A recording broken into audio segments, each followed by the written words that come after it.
Vous savez, quand on regarde l'histoire, on voit que Dieu a régulièrement suscité des hommes et des femmes qui semblaient marcher dans une dimension de puissance spirituelle complètement hors du commun. Des gens tellement remplis de l'onction qu'ils pouvaient transformer l'atmosphère d'un lieu juste par leur présence et qui voyaient des miracles et des réveils se déclencher autour d'eux. Et bien sûr, quand on voit ça, ça nous pousse à nous poser des questions assez profondes. Comment est-ce que ces personnes, qui étaient souvent des gens tout à fait ordinaires au départ, ont pu manifester une telle autorité spirituelle? D'où est-ce que ça venait, cette onction incroyable? Alors, allons-y. La question centrale, c'est vraiment celle-ci. Qu'est-ce qu'ils faisaient de si différent?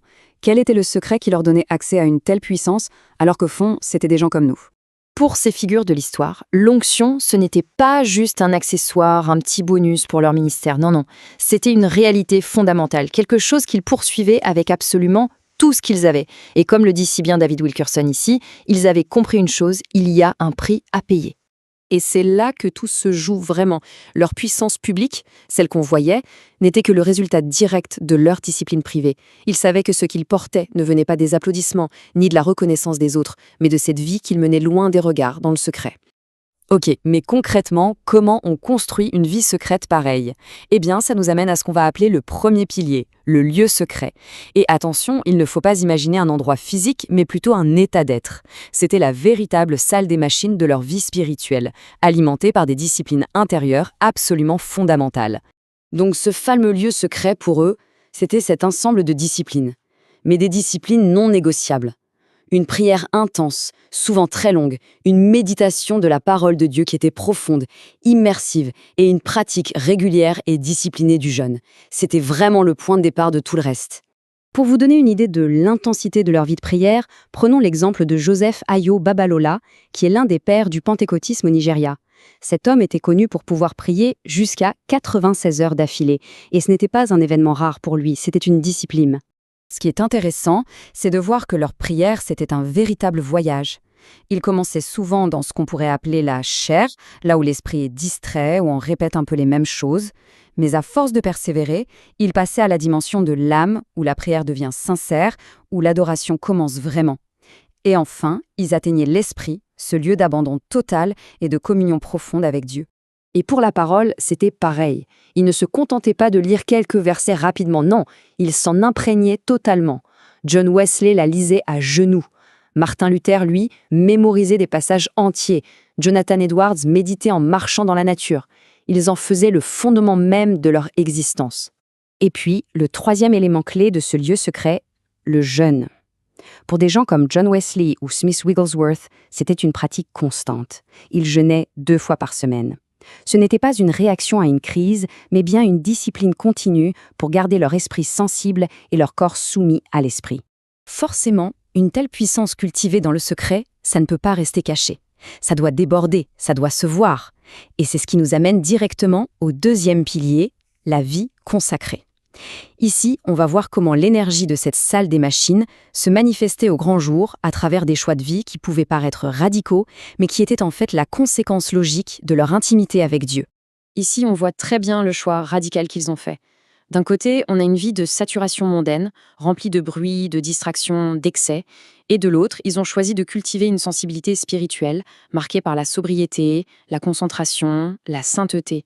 C'était un choix conscient. Et concrètement, ça voulait dire quoi? Eh bien, ça se traduisait par des décisions très, très claires dans leur quotidien. William Branham, par exemple, refusait de regarder la télévision pour ne pas saturer son esprit. Charles Finney, lui, évitait les conversations vides, futiles, qui lui volaient sa sobriété spirituelle.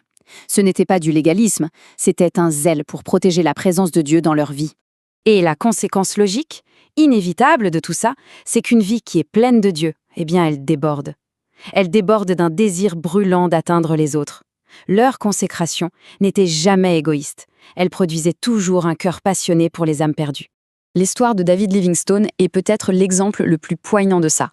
Son amour pour le peuple africain était si intense que, lorsqu'il est mort là-bas, ses amis africains ont littéralement enterré son cœur en Afrique avant de renvoyer son corps en Angleterre. C'est l'image parfaite d'une vie, comme celle d'Hudson Taylor ou d'Amy Carmichael, qui a été entièrement donnée à la mission.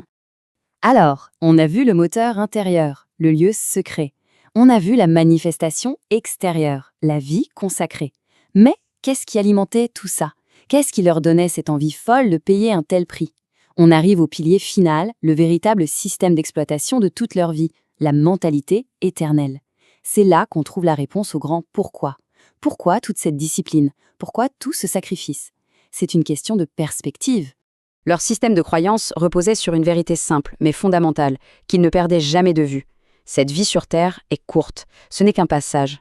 Et du coup, par conséquent, leur focus, leur regard n'était pas du tout sur le confort présent, mais sur l'éternité. C'est ce contraste puissant qui explique toute leur motivation. Chaque prière, chaque sacrifice ici-bas avait des répercussions éternelles. Franchement, cette citation de l'évangéliste D.L. Moody, elle résume tout parfaitement. Avoir une conscience aussi vivante de l'éternité, ça façonnait complètement leur vision de la vie, de la souffrance et même de la mort. Ça changeait absolument tout. Donc, quand on met tout ça bout à bout, le lieu secret, la vie consacrée, la mentalité éternelle, on voit un chemin très clair se dessiner. Et ça nous ramène à la citation du début. Tout cela a un coût. C'est le prix de la puissance. Il ne s'agit pas de talent, mais d'une transaction. Un échange volontaire du temporaire contre l'éternel. Mais attention, il y a un point qui est absolument crucial à comprendre. Ces hommes et ces femmes n'étaient pas des super-héros. Ils n'étaient pas nés différents ou naturellement plus spirituels que n'importe qui d'autre. Non. Le vrai secret, il est là. Leur puissance ne venait pas d'une capacité innée, mais de leur choix, de leur discipline et de ce désir implacable de connaître Dieu intimement.